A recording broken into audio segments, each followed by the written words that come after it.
Leadership इस तरह काम करती है ईरान में कि हर व्यक्ति अपने 4 उत्तराधिकारियों के नाम पहले से तय करके रखता है। बिल्कुल स्पष्ट है, अली लारीजानी भी अगर मारे गए होंगे तो इससे वहां कोई वैक्यूम नहीं होगा, कोई शून्य पैदा नहीं होगा। उनके बाद जो कमान संभालने के लिए 4 लोग हैं, उनमें से कोई ना कोई कमान संभाल लेगा, जंग जारी रहेगी। अगर आज की तारीख में सचमुच बेंजामिन नेतन्याहू को कुछ हो गया, अगर वे मारे जाते हैं, उन पर हमला होता है, तो वहां सेकंड लाइन ऑफ लीडरशिप के बारे में कम से कम हमारी जानकारी में नहीं है कि इस तरह की कोई तैयारी है कि 4 उत्तराधिकारी तय करके रखे होंगे। कि मुस्तफा खमेनेई इस वक्त रूस में है, वहां इलाज करा रहे हैं। जो उनके पिता पर हमला हुआ था, जिसमें उनके पिता शहीद हुए, उसमें वे भी घायल हुए थे। उसके बाद उन्हें सुप्रीम लीडर चुन लिया गया।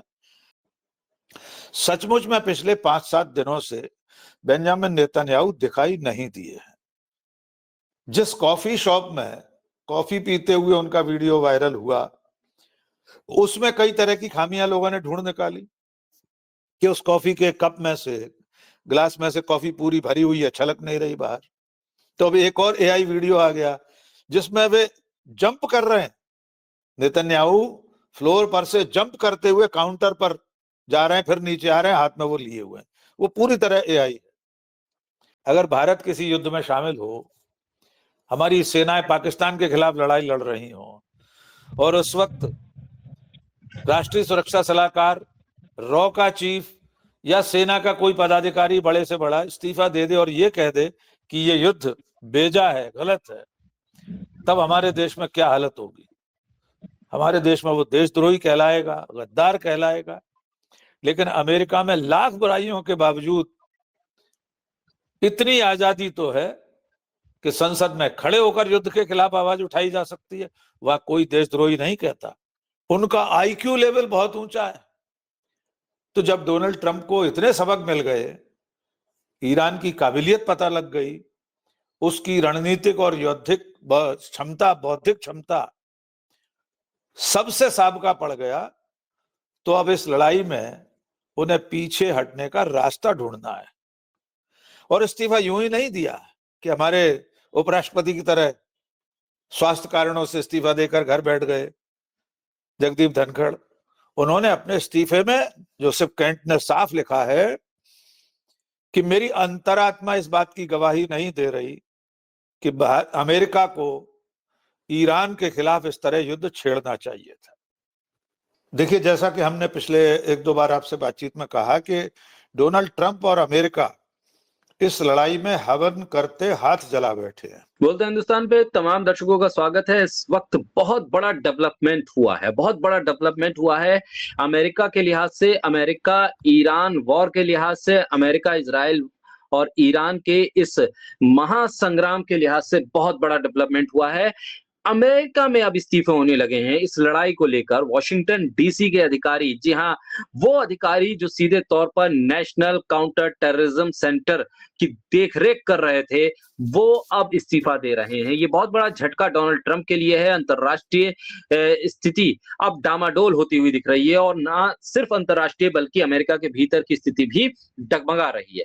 दूसरी तरफ एक और लड़ाई चल रही है, एआई क्रिएट करके, फेक न्यूज फैलाकर, प्रोपेगेंडा फैलाकर अली लारीजानी की मौत की खबर को फैलाया गया, फिर उसका काउंटर आ गया, तमाम चीजें आ रही हैं, एआई के जरिए वीडियो क्रिएट किए जा रहे हैं, डेवलप किए जा रहे हैं, ये साबित करने के लिए कि नेतन्याहू जिंदा हैं, और जिंदा हैं तो फिर इतने वीडियो क्यों बनाए जा रहे हैं, क्यों दावा किया जा रहा है। हमारे साथ वरिष्ठ पत्रकार डॉक्टर राकेश पाठक जुड़ रहे हैं।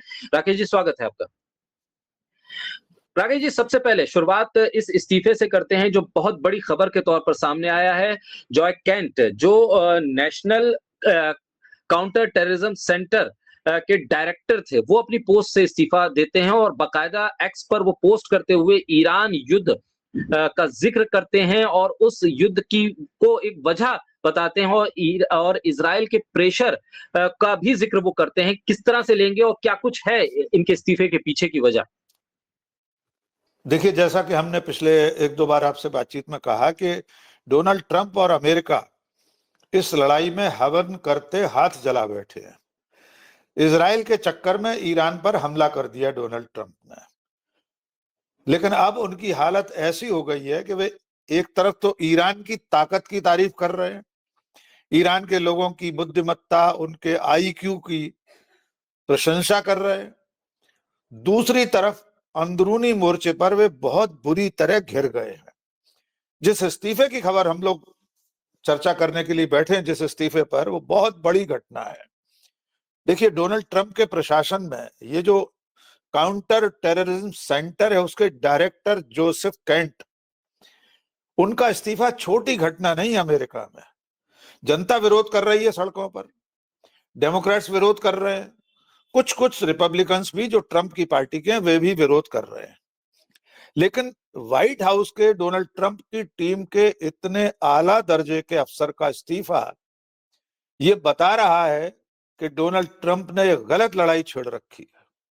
और इस्तीफा यूं ही नहीं दिया कि हमारे उपराष्ट्रपति की तरह स्वास्थ्य कारणों से इस्तीफा देकर घर बैठ गए जगदीप धनखड़। उन्होंने अपने इस्तीफे में, जोसेफ कैंट ने साफ लिखा है कि मेरी अंतरात्मा इस बात की गवाही नहीं दे रही कि अमेरिका को ईरान के खिलाफ इस तरह युद्ध छेड़ना चाहिए था। यानी वे अंतरात्मा की आवाज पर इस्तीफा दे रहे हैं और साथ में ये भी कह रहे हैं कि ईरान अमेरिका के लिए कभी भी खतरा नहीं था। ये युद्ध इजराइल और अमेरिका में जो लॉबी है इजराइल की, उसके दबाव में डोनाल्ड ट्रंप ने छेड़ा है। इसके बहुत दूरगामी संदेश जाएंगे। अमेरिका की संसद, कांग्रेस, सीनेट, सब जगह डोनाल्ड ट्रंप को इसके विरोध का सामना करना पड़ रहा है। तमाम रिटायर्ड फौजी संसद भवन के भीतर घुसकर विरोध करते देखे गए। आपने देखा होगा किस तरह उनको काबू करके बाहर फेंका गया। सड़कों पर लाखों लोग प्रदर्शन कर रहे। इस इस्तीफे के बाद डोनाल्ड ट्रंप के खिलाफ कुछ और आवाजें उठ सकती हैं। अब उन्हें घरेलू मोर्चे पर जो विरोध सहना पड़ रहा है वो बाहर के मोर्चे जितना ही कठिन होगा। यही वजह है, जैसा मैंने शुरू में आपसे कहा, कि बीती रात डोनाल्ड ट्रंप ईरान की तारीफ कर रहे थे, कह रहे थे वो बहुत ताकतवर है, भले उसे टेरर बताते हुए कह रहे थे। ये भी कह रहे थे कि हमने सोचा भी नहीं था कि ईरान खाड़ी देशों पर हमला कर सकता है, हम इससे चकित रह गए, हैरान रह गए। उससे भी आगे बढ़कर वे कह रहे हैं कि ईरान के लोग बहुत काबिल हैं, उनकी बौद्धिक क्षमता की तारीफ कर रहे हैं, समझदारी की तारीफ कर रहे हैं। ये भी कह रहे हैं कि अगर वे इतने समझदार और बुद्धिमान नहीं होते तो इस ऊंचाई तक नहीं पहुंचते। उनका आईक्यू लेवल बहुत ऊंचा है।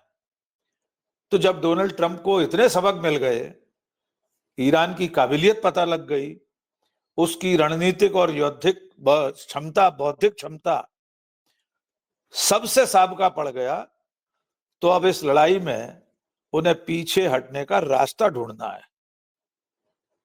रास्ता कहां मिलेगा वे खुद नहीं समझ पा रहे हैं। इस बीच में नाटो और यूरोपियन यूनियन के देशों ने भी साथ छोड़ दिया है। सबने कह दिया कि ये लड़ाई हमारे लिए नहीं है, ये लड़ाई बेवजह छेड़ी गई है, हम इसमें शामिल नहीं होंगे। और अब डोनाल्ड ट्रंप उन्हें धमकी दे रहे हैं। इस इस्तीफे की गूंज अमेरिका में बहुत देर सुनी जाएगी। अब देखना यह है कि डोनाल्ड ट्रंप कल क्या कहते हैं। इस इस्तीफे को लेकर उनसे सवाल पूछे जाएंगे। और अमेरिका भारत नहीं है। आप जरा इसका तुलनात्मक अध्ययन करके देखिए। अगर भारत किसी युद्ध में शामिल हो, हमारी सेनाएं पाकिस्तान के खिलाफ लड़ाई लड़ रही हो और उस वक्त राष्ट्रीय सुरक्षा सलाहकार, रॉ का चीफ या सेना का कोई पदाधिकारी बड़े से बड़ा इस्तीफा दे दे और ये कह दे कि ये युद्ध बेजा है, गलत है, तब हमारे देश में क्या हालत होगी। हमारे देश में वो देशद्रोही कहलाएगा, गद्दार कहलाएगा। लेकिन अमेरिका में लाख बुराइयों के बावजूद इतनी आजादी तो है कि संसद में खड़े होकर युद्ध के खिलाफ आवाज उठाई जा सकती है। वह कोई देशद्रोही नहीं कहता। ट्रंप हो सकता है कुछ भी कह दें, लेकिन बाकी जनता इस तरह की बातें नहीं करती। जी। इस बीच में जिस तरह से खबरें बार-बार आई कि नेतन्याहू कहाँ हैं, क्या उनकी मौत हो चुकी है या वो घायल हैं, और फिर उसके काउंटर में जो वीडियो आ रहे हैं वो एआई क्रिएटेड बताए जा रहे हैं और वो साबित नहीं कर पा रहे हैं कि ये असली नेतन्याहू हैं। बात ये है कि बार बार ये क्यों साबित करना पड़ रहा है इजराइल को कि नेतन्याहू जिंदा हैं तो फिर वो पब्लिक डोमेन में क्यों नहीं है? प्रेस कॉन्फ्रेंस जिस तरह से वो करते हैं वो उस तरह से हो क्यों नहीं रही है? ये दावा क्यों किया जा रहा है एआई क्रिएटेड वीडियोस के जरिए कि नेतन्याहू अभी मौजूद हैं? जबकि दूसरी तरफ इसके काउंटर में हुआ क्या कि ईरान के विदेश मंत्री की मौत की खबरों को फैला दिया गया और बता दिया गया कि उनकी मौत हो गई है। लेकिन वो सामने आए ट्वीट उनके बाकायदा सामने आए, एक लेटर उनके हाथ का लिखा हुआ वो भी एक्स पर आ गया सामने। ये बताया गया कि ये उन्हीं ने पोस्ट किया है, लिहाजा वो जीवित हैं, वो एआई क्रिएटेड कोई चीजें नहीं है। ऐसा क्यों कर रहा है इजराइल और ईरान के सामने? क्या वो अब टेक्नोलॉजी में भी और जिस तरह से प्रोपेगेंडा फैलाया जाता है उस मामले में भी पिछड़ता नजर आ रहा है? देखिए, युद्ध में दोनों चीजें समानांतर चलती हैं। एक तो जमीनी लड़ाई हथियारों से, गोला बारूद, मिसाइल, ड्रोन, पानी के जहाज गिराना वगैरह वगैरह। दूसरी जंग होती है प्रोपेगेंडा वार, साइकोलॉजिकल वारफेयर। अब वो तेज हो गया है।